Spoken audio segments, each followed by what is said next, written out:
Hi everyone, it's the EnglishSimmer here, and this video is brought to you through the EA Creator Network. It is also an ad, as I did receive a gifted code for early access for businesses and hobbies so that I could get these videos up for you all. Also, just on that note, this is not final software, but this is going to be my gameplay overview. This is going to try and go into as much depth as possible about running a small business, how those businesses work from the customer point of view, classes, lectures, mentoring, tattooing, pottery, all of those things we're going to talk about right here.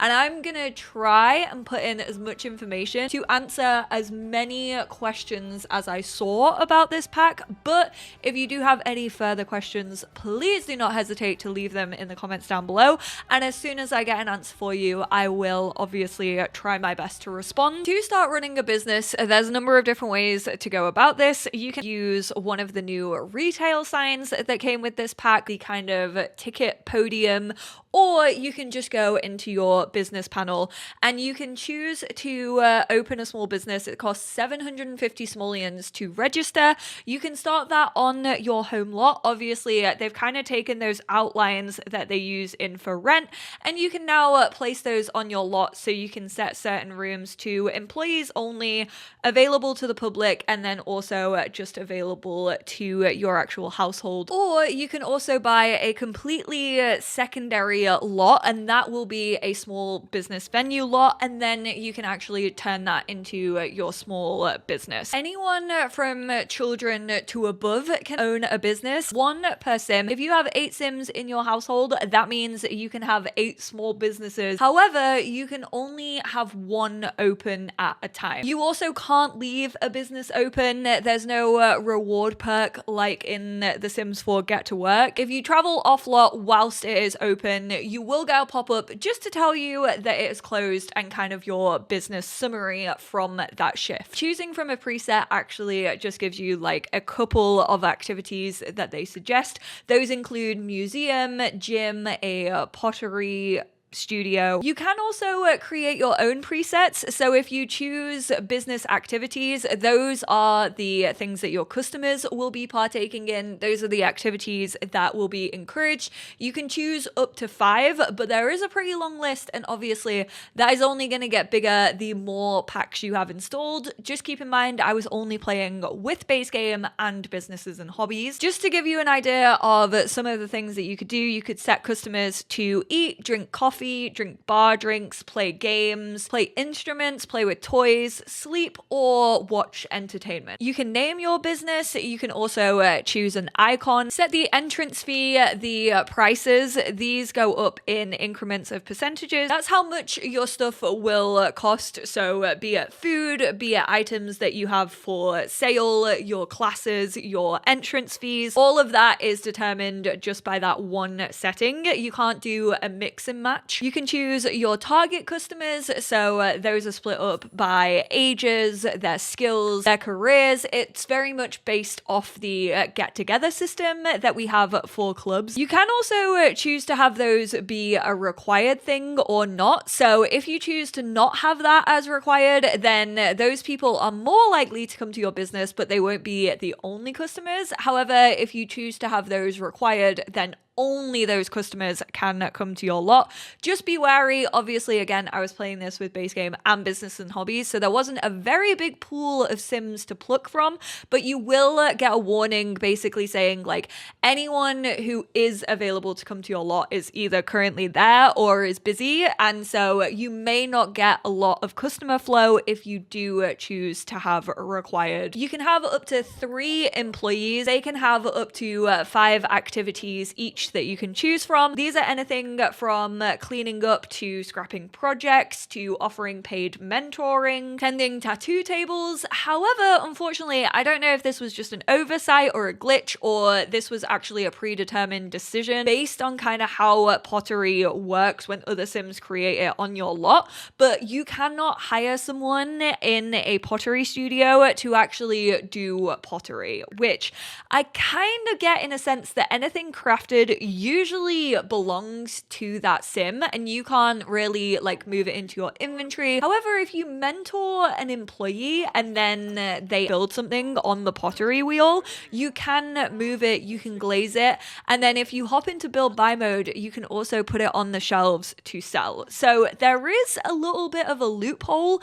I am hoping that potentially they patch that to actually allow them to be able to make pottery that you then can sell. I also wish that you could sell customer pottery, but unfortunately that isn't the case. So the only one who can really do pottery is the owner. So you kind of always need to be sat at your pottery wheel if you want a constant flow of things to sell. I guess it's more so about like the classes and mentoring people and earning money off your hobby that way rather than selling your pottery. When it comes to the autonomy, I didn't really struggle too much with employees. I do think the lesser amount of activities you actually give to them, then the more responsive they'll be. It's why you can only have 5, but then even just having 1 or 2, I feel made the most sense because it actually means that they focus on those things. I do think that lecturing needs a nerf because my employee only wanted to use the whiteboard and it got so aggravating. On that note, there are some activities that Sims just favor over others and it can get annoying and aggravating whilst you're playing, even if you have employee tasks for the owner. For example, I tried to have a babysitting business and all Vivian wanted to do was cook. I do wish that there was kind of a priority, but reducing the number of activities that you've suggested helps with keeping your Sims more in line with the actions that you actually want them to prioritize. You can run cafes, bars, clubs, activity spaces, playgrounds, pools. If you have cats and dogs, you can run a cat cafe or a dog cafe.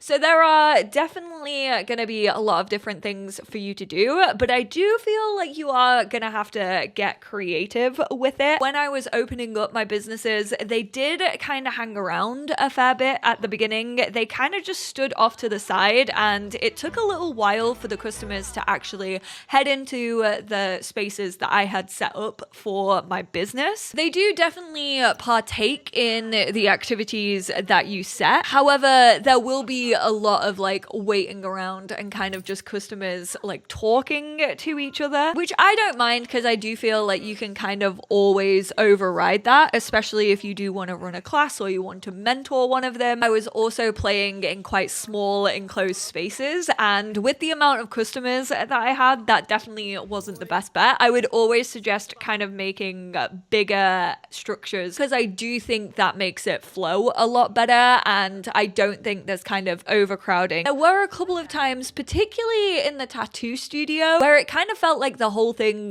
would reset. Someone would do a cheeky T-pose and then all of the actions would be cancelled out. That especially happened whilst I was in the middle of giving tattoos. That was later into my save file. It wasn't really occurring the first few days that I was playing. There are basically 2 scales that you work towards when owning a business. The first one is business renown. This is 1 to 5 stars.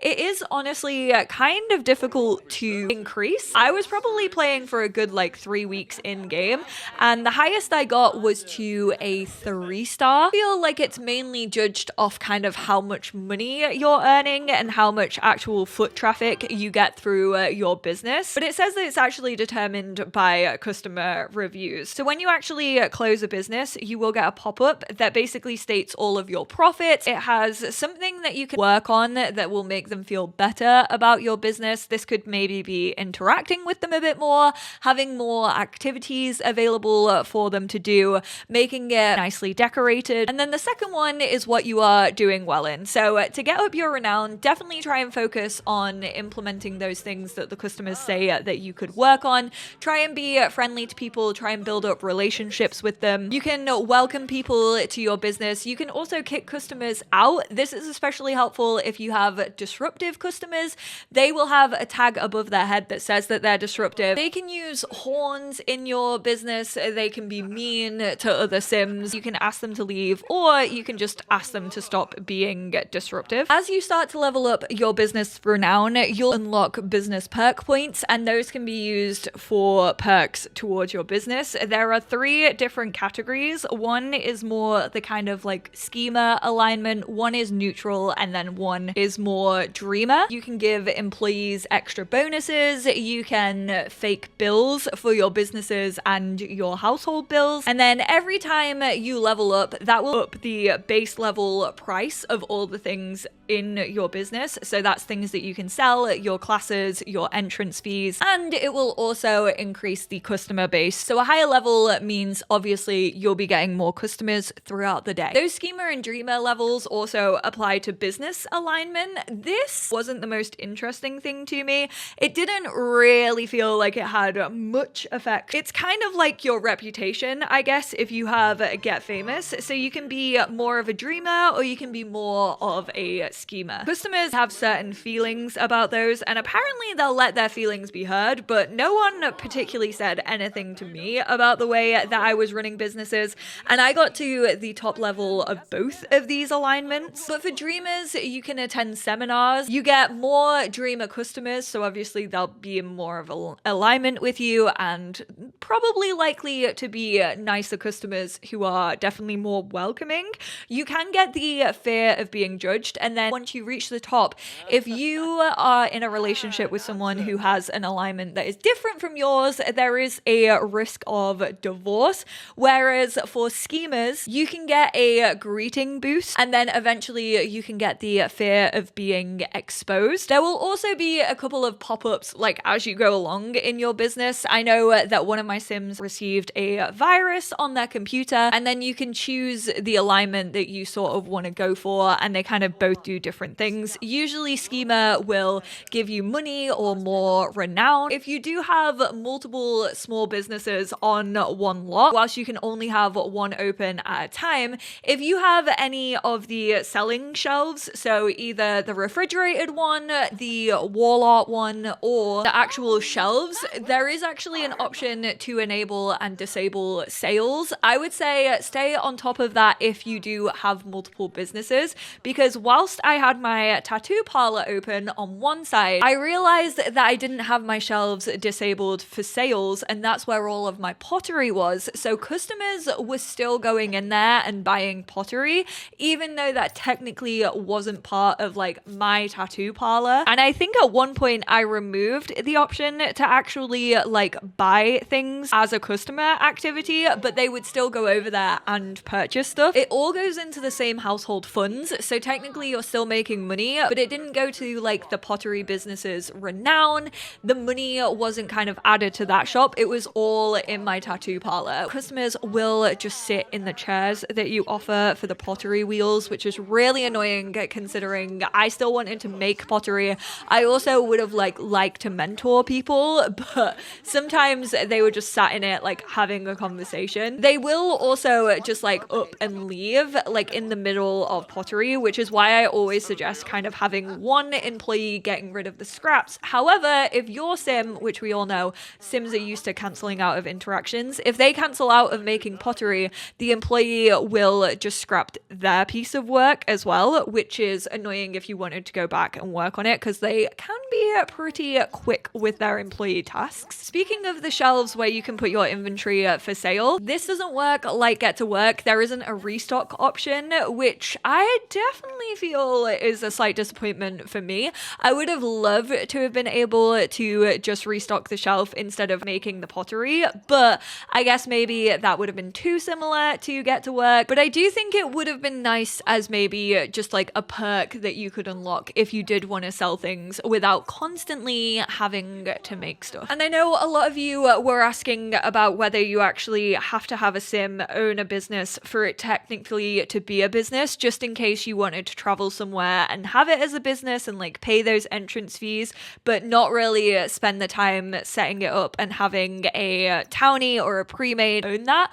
Unfortunately, you have to have someone own a small business. So you can't just put one of the podiums down down, say in a gym. I tried this in a base game gym without changing the venue lot type to a small business. And when I went there, I could click on the podium and register a small business, but then I could just use the gym as normal. No one was actually running it. There weren't actually any employees to like offer classes or give mentoring. And then I went back into build buy mode. I was like, hey, let me try and change it to a small business venue, but that doesn't auto apply anyone to it. You physically have to go in, have someone buy that place, and then run it as a small business and set it all up. Even if you're never gonna play with them again, they actually have to own it. And you have to set up all of the employees, their skills if you do want them to teach classes, because they actually have to be level 5. You can't have like NPC ran businesses, kind of the way that Panya owns all of the rental residentials that you don't actually own, which is unfortunate because I definitely would have liked the realism of like paying to get into a club or a museum or something of that nature without having to go through and edit it all and create someone to own it. Even if an employee has a job outside of your shop, I did notice that they usually showed up. Even if I opened my business in the time that they were technically meant to be at their other career, I never saw them missing. They were always there, and I appreciated that. Hopefully that was in depth enough about how to run a small business, but classes, lectures, and mentoring. What the heck is the difference? I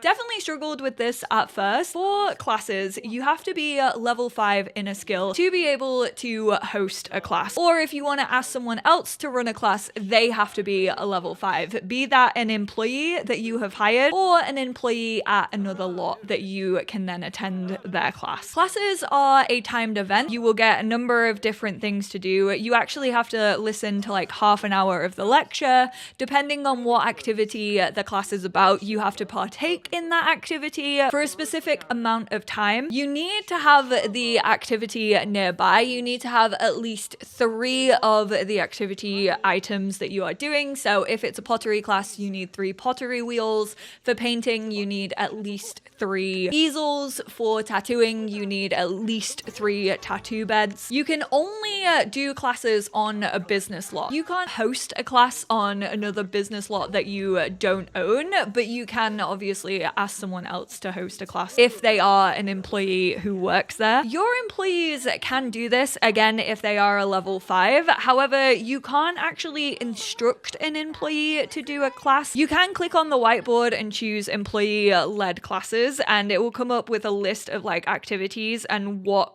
classes they can actually hold. There was a problem with that in my game. My whiteboard actually kept on resetting. I only wanted pottery classes, and yet it kept ticking everything. So I would definitely hope for a fix on that. However, my employee actually never gave a class. They did do some lectures, but we will get into those. And also classes are paid. That is the biggest difference between lecturing. Lectures are free to attend. You don't get paid for hosting a lecture, but classes are actually a paid event, and they're paid per hour per person. Wherever there is a whiteboard, as long as you're a level 5 in a skill, you can host a lecture. One downside to that, which I was shocked by and honestly appalled, is the fact that whiteboards aren't movable. You can't put them into your inventory and like drag them out. I wish they kind of work like the presentation boards that we have for university. I know they're quite big, I know it's quite unrealistic, but I feel like there's so many items that are like huge, like a boat, for example,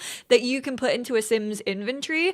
And I kind of feel like it was slightly misleading in the trailer because someone was clearly hosting a lecture like in a public space, which I guess if you're building a park, then you can put a whiteboard down and you can do like free edit mode. But I would just prefer it if you could take a whiteboard around with you. Both of these will actually have an increased rate at which people level up their skills. So if you partake in a class or a lecture, you're likely to go up in your skill way faster than you would if you were just like working on it at home by yourself. In classes, depending on which medal you get a higher boost. So if you get gold in a class, then you actually get boosted in that skill for a longer amount of time, and you can go up in your skills pretty quickly doing classes and lectures. Mentoring can be paid or unpaid. So if you are doing this on your business, again, it's per person per hour.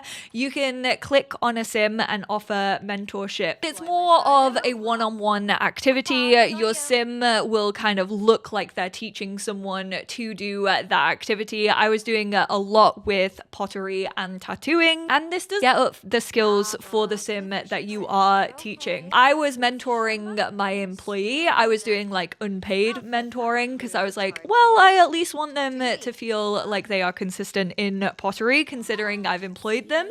And then I went into their household and they did actually start to build that skill, even though the skill bar doesn't show above their heads whilst you're mentoring them if they're not in your household. Keep in mind that mentoring in that sense has nothing to do with the mentor-mentee relationship that I will get into, because that's also included in this pack. I know, it's confusing. I think that's what I was getting confused about. How does it feel to go to a business as a customer? So again, these are kind of all businesses that already have like a family behind them, either a family that were created specifically for this pack. I visited the cafe. I didn't actually visit the tattoo parlor, but I figure it works the exact same way. Then I also turned the museum into like a small business venue just so I could test out how a gift shop say works in a museum and like an entrance fee works in a museum. When you actually travel there, if it is a business that is also on a residential lot, then you actually have to choose what you want to visit. So you can either choose to visit the household as usual, which will be the residency, or you can choose to visit the business. There are no loading screens between them.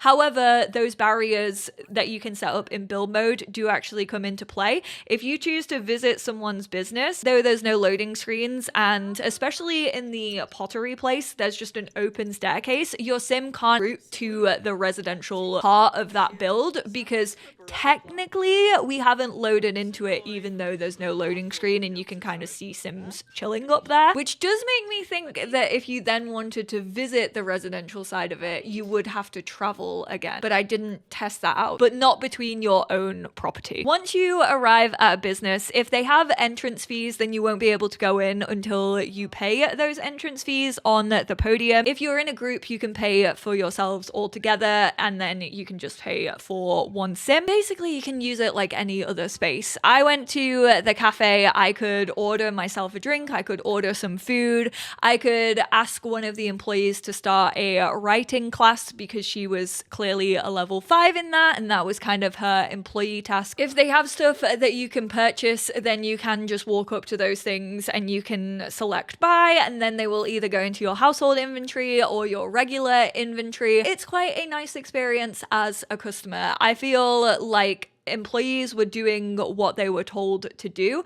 which I also think reducing the employee tasks definitely helps with that. Because if you know that you just like want one employee to like lead classes all the time, just have that be their only option. That's the same with tattooing as well. Like you can literally just click on the table and request a tattoo, and someone will be tending the table, so they'll be able to offer you the tattoo. It kind of works like all the other lots that we've come to know in The Sims 4. I feel like there's always going to be a bartender, there's always going to be like someone doing comedy or performing an instrument if that's what you applied to that business when you created it, and it works like the massage table where you can just request a certain massage. Moving on to the hobbies section, which I still feel is slightly underwhelming. We basically got tattooing and pottery. Candy making is also a thing, but it's not really its own hobby. You can tend the tattoo table, and if you do that in a tattoo parlor business, then customers will just come up to you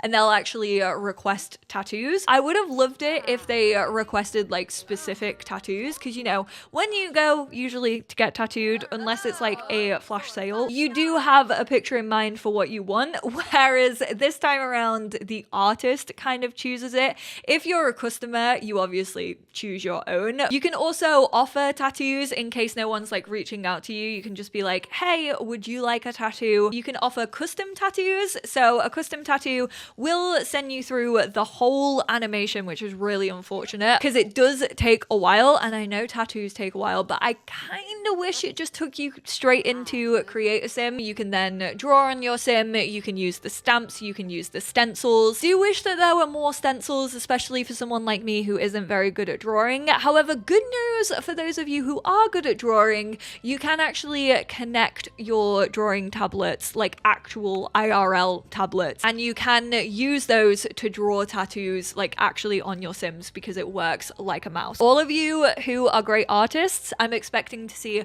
great things on that gallery. You can give or get dedication tattoos in which you can choose the sim that you want to dedicate it to. I don't think it's differentiated by anything else. You can't like hover over a tattoo on someone's body and like see if there is a dedication. I don't know if maybe you get a moodlet if you actually receive a dedication tattoo and you can like think about that certain family member, but I'm gonna say probably not. You can offer or get a customized dedication tattoo, which again just takes you into create a sim so you can freely draw on the sim. You can do tattoo removal and you can offer touch-ups. When you like offer a tattoo or do like touch-ups, you can't actually choose like the opacity. It just kind of auto applies to whatever is given like actually as the default. That doesn't take you into create a sim. It just gives them the tattoo that you see. As you level up in your skill, you will actually unlock more tattoos. Not every tattoo is available in create a sim. You can't give sims every tattoo before you actually unlock them. You can also unlock them by doing a like tattoo design, which costs 50 simoleons on the in-game drawing tablet. Bad tattoos are actually only unlocked once you give a bad tattoo in that area, and then you are able to carry those bad tattoos on to multiple other sims. You're able to just offer them. On the tattoo table, you are able to practice. You don't practice on like artificial skin or anything like that. You fully just practice on a person. So you do just start like tattooing. Luckily, they will all come off. It's a little bit weird of an interaction, like if you think about it too much, but they all just like tend to disappear. It's kind of just like you're working on a canvas and then they're erased. You can obviously request a tattoo from someone else. You can offer mentoring, or you can hire a tattoo artist. I actually didn't do that, but I'm just going to assume that that means that you can request a tattoo off the tattoo artist, who is probably likely to be a little bit better than like a random sim in your household. The interaction isn't super accurate. It doesn't like hone in on kind of the body parts that you've decided to tattoo. A lot of the time, if you do like an arm tattoo, it will look like your sim is kind of like tattooing the stomach. So I know a couple of people may potentially be frustrated by that. Because you can actually choose a customized tattoo when they request one, I do wish that there was a way, instead of just like looking at their bodies, of being able to see what tattoos they already have. I don't think it would allow you to apply the same tattoo, but I've spoken about the overlapping issue of tattoos, especially if you are just giving them like that default one and not like a customized one in create a sim. If tattoos have the same placement, they will just overlap, and I do think that is a bit of an issue. It's kind of why I wish we had free placement. Very annoying if they're like wearing a long sleeve and you don't know if those tattoos are eventually gonna overlap. You can get infections with tattoos. The infection doesn't do anything. I really think that's a missed opportunity, honestly, for a death. I know that's a little dark, but I would definitely expect something more than just a moodlet that says that you have a sore tattoo. So they heal up after a day, but if before that 24 hours you soak it in the bath, or you go swimming, or you go sunbathing and expose it to too much light, they can get infected, but it does just give you an uncomfortable moodlet. Pottery definitely isn't quite as detailed as tattooing. As you progress in the pottery skill, again, it's level 10, you just unlock more things that you're able to create on the pottery wheel. Those can be vases, oil burners, which all of these items are usable. You can put flowers in the vases, you can use the oil burner like the incense holder, and you can change people's moods depending on which oil you decide to burn. Once you create something on the pottery wheel, you can either put that in your inventory, you can sell it and leave it unglazed if you want, or you can actually take it over to the glazing table and kiln, where you will have 10 different options of glaze. All of those are available from the get-go. They're also all the same depending on what you've made. It will change the colors like a little bit. It will change the patterns depending on which item you're doing it on, but the glazes never change. I do wish that there was more. It kind of got very, very repetitive. You can choose to sell these normally, like from your inventory. You can sell them on a selling table, or of course you can put them on the new shelving and you can actually sell them when you open your shop. At level 7, that's when you are able to repair broken pottery. Customers can actually smash your pottery, which is so rude. I had to kick Dennis Kim out of my shop because he broke one of my pots, like before I could even sell it. However, once you actually get to a certain level, you can put an unbreakable glaze on it. They can also smash by arguing, and also like if toddlers get too rowdy. I don't know what either of those mean. I clearly didn't have too many arguments in my household, but kind of fun that they can just smash autonomously and not only when Sims decide to break them. The Kate and Berry candy maker. Yes, Katy Perry sweet treats. You are still haunting me in my dreams. And honestly, it's kind of appropriate because the lollipops really are as big as the decor ones that Katy Perry had when I walked her red carpet. But candy making is not a new skill. It is just a new appliance. It's like a countertop appliance, kind of the same as the waffle maker, and it's all dependent on your Sims cooking skill. If you're cooking level 10, you'll be able to make all of the recipes that the candy machine actually has to offer. Here you can make lollipops and you can also make candy floss. My favorite one is the one that looks like it's made from dust bunnies. At a certain level, you can start making shocked candy. Harnesses the same effect as getting like struck by lightning twice in a row. Their eyes start to glow, their voice gets really high pitched, and then I think for 6 hours they can dispel the lightning, which is the same thing that you can do if you are shocked by lightning, where you kind of just like shoot lightning up in the air. Again, I definitely think that's a missed opportunity for a new death. No new death or new woohoo in this pack. Obviously, one of the biggest aims of this pack was to expand upon like skill building, and the classes kind of do that, and the lectures do that, and turning your skills then into businesses does that. But then there are also skill mastery perks. So you can get these randomly. They tend to be more frequent the higher level you are. I was playing with 2 young adults and an elder, and I don't think I received any naturally. Elders are more likely to acquire them. However, I did actually have my sim ask a couple of elders for their skill mastery perks. So elders can actually pass them on to younger sims. If you go to a business and an elder is running it, then it's likely that they probably have a skill mastery perk. My sim who was into pottery unlocked Final Touch.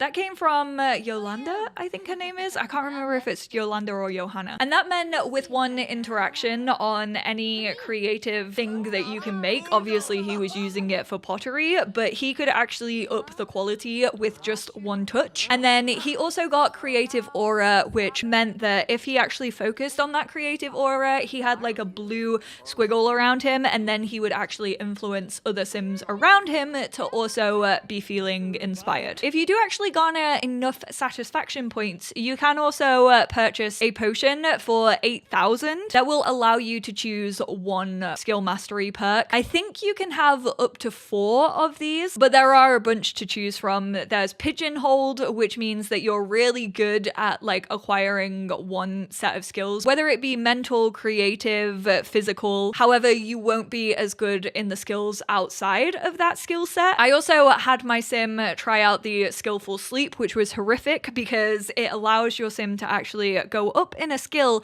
whilst your sim is sleeping, and then their like ghost phantom arrives beside them and helps get up their skill. It did glitch out a little bit. It was actually working on his video gaming, but then he got to 100 and it never like rolled over. There are hobby meetups, which are basically just like mini San Myshuno festivals. I say that. There's not that much to do, but they are just little meetups that kind of happen in the town squares. You'll be able to see where they happen because there's like food stalls in both neighborhoods. To find out more information about them, you can check out the little sign. There There are 7 hobby meetups to choose from: logic, creative, pottery, food, workout, writing, and entertainment. Those are kind of the very brief like skill sets it will focus on. But on the sign, you can check if any of them are happening currently. You can check out the next scheduled one, and then you can also customize the notifications. So those hobby meetup notifications are off by default. Thankfully, they will not be blowing out your eardrums the same way the high school years ones do. But if you are interested in any of them, you can actually choose to enable the notifications. These hobby meetups will just spawn a number of skill building items. So if you go to the creative one, there's like a couple of easels, and it encourages you just to work on your creative skills. The Sims who actually spawn there are already likely to have the skills that it's already based upon. So it is a nice way to get to know Sims who are interested in the same things as you, maybe potential customers for your future small business. Do keep in mind that just like city living festivals, these will despawn as soon as the event finishes. If you are working on something, say if you have a painting on an easel that you haven't quite finished yet, or you haven't collected and put it into your inventory, it will just despawn with the rest of the items as soon as that wraps up. Some of these were actually quite busy for me, whereas some of them were absolutely empty, like there was no one around. Again, I was just playing with base game and this pack, so hopefully once there's a bigger pool of Sims, then these actually might feel a little bit more filled out. If another Sim is a higher level than you in a certain skill, you can ask them to be your mentor. It doesn't specifically state like what skill they're your mentor in. They're just like, yeah, okay, cool, I'll become your mentor, or they can turn you down.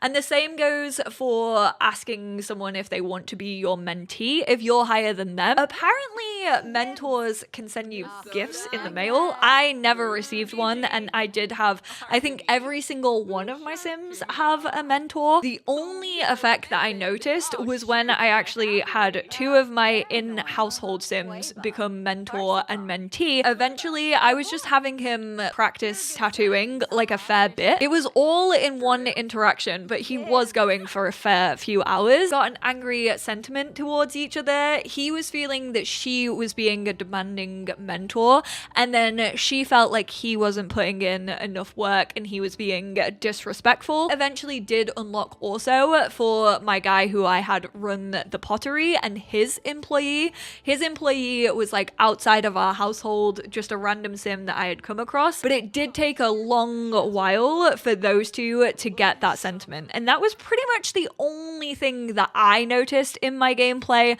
that the mentor and mentee relationship actually affected. Sometimes you can get a Sim like knocking on your door being like, hey, I'm down for some mentoring, although that one was definitely a glitch because I'm fairly sure the woman who came to my door was actually a higher level in tattooing than I was. It just feels completely dismissive and like it doesn't even need to be a thing, especially when you can do like paid mentoring or like free mentoring to Sims. Speaking of mentors, my child asked Trashley, a real person, yes, that is their name, don't wear it out, to be their mentor, and Trashley graciously accepted.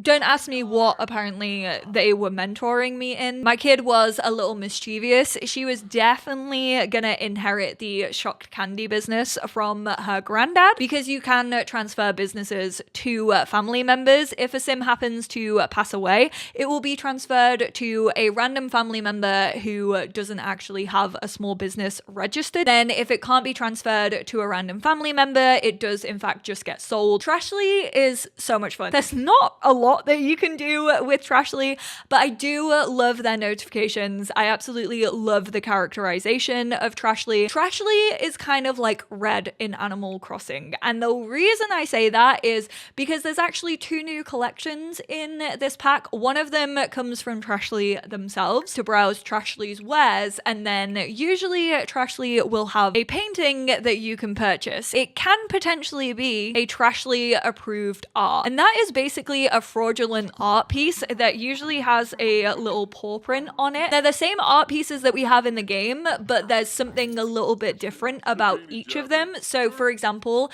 the sad clown has turned into the gleeful clown. You can also buy like surprise boxes from Trashley. You can also buy like fake business documents from Trashley. They are a little bit like Waylon if you have life and death. Trashley will basically appear at the beginning of a new save when you move to Nordhaven to give you a discovery quest of how to set up a business, or you can actually travel to Iverstad. After 5 p.m, they do actually appear in one of the alleys. You can also route through their wheelie bin. And the second collection is actually one that you can find out in the worlds. So instead of fishing in the canals, you can actually clean up the canals, and that gives you the chance of finding the bike parts collection, which are old bike frames and also wheels. Nordhaven is based on Scandinavia. A lot of European countries use bikes in a way better way than we do in the UK. They have a very intricate like bike lane system. However, that does also mean that there's a downside, and a lot of bikes do actually end up in rivers and canals. Then when you actually hover over them in the household collections panel, you will actually get little like scripts of story. I didn't collect them all, so I don't know the full story or like all the snippets. They kind of remind me of the bottles that you can find in Tartosa. Definitely looking forward to finding all of them. And then you can also use these as decoration on your walls. Not only can you transfer businesses to the younger generations of your family, but you can also create family recipes. Create these, I think by clicking on an oven, but definitely by clicking on the fridge or the brand new cookbook. And this allows your sim to choose a recipe, then they choose a secret ingredient, and then they can add a special touch. Now, these special touches are actually unlocked by different life experiences. So if you overcome a common cold, you can unlock one of these. If you witness one of your children aging up, these special touches will grant different powers to your sims when they eat the recipe. Teach these recipes to other people in your family. It doesn't have to just be children. Children can't cook in The Sims 4, but once they age up into a teenager, they will still remember that recipe and they'll be able to make that family recipe. I kind of talked more in depth about the traits and the kind of new interactions that came with traits in my Creator Sim overview. However, I do want to mention, because it does pertain to gameplay, it is just a rabbit hole, but Shady Sims can partake in heists. It's unfortunate because the 2 times I actually tried to do a heist, the first one I just like bailed on and it was a failed heist. And then the second one, I think I got maybe about 800 simoleons, but my sim again had to bail on it because they weren't as fit as they thought they were, and it said that I needed to prepare more. And there we have it. That's all the gameplay included in The Sims 4 businesses and hobbies. I hope this video was helpful. I hope I went into like enough depth and detail into the businesses, how they are from a customer perspective, how they are to actually run and own a business. Like I said at the beginning, if you do have any questions about any of this, and if I do happen to have the answer, I will try and get back to as many of you as possible. I know everyone wanted to know if you could run hotels, if you could run babysitting or daycare. I actually didn't check hotels. You can't really assign beds to people outside of your household, so I do think that will be a little bit difficult as long as you don't mind the I was going to say hot bedding, but that doesn't sound right. However, I did actually try a little daycare center, and I do think as long as little details don't annoy you about this, it is very much possible. Set my payment to an hourly rate. I chose the caregiver options, and then I had Vivian change a space in her house to be kind of a playroom. This definitely worked better when I had the ticketing podium outside my lot. I originally had it inside, and the routing was a complete and utter mess, even though I had changed every space to public that needed to be public. When I talk about those little details maybe annoying you, I more mean that the kids just disintegrating into nothing, because when you actually close your business, they will just despawn. They'll just fade out of view. That was actually happening throughout the day as well. I imagine their parents were kind of coming back and taking them home. Usually they did have an icon of a house house with an arrow, which suggested that they were going, but their parents didn't actually walk back in to pick them up to take them out. So as long as that realism doesn't bother you, I definitely think babysitting and daycares are a business that you can run. You can't see the kids' needs, you can't see your customers' needs, but with infants and toddlers, you can tell if they need a bath, for example. You can just put food out for them, but it just goes to show with a little bit of an imagination and also with a bunch of other packs, this really does add on to like a lot of the skills and it does create new careers. But I would love to, of course, hear all of your thoughts. What do you like about this pack? What do you not like about this pack? Is there anything that's a little bit of a red flag at the minute? I know I didn't talk about my own personal thoughts and opinions too much, but I am going to follow this video up with another one on Wednesday where I am going to kind of talk about the downsides of this pack, the upsides of this pack, strengths, weaknesses, what I think it could be used for with other packs and cross-pack compatibility. Obviously, I will also just have the cross-pack video up when I get my hands on this pack with all my others, but I appreciate you all so much for tuning in and I will speak to you all in my next one. Bye now.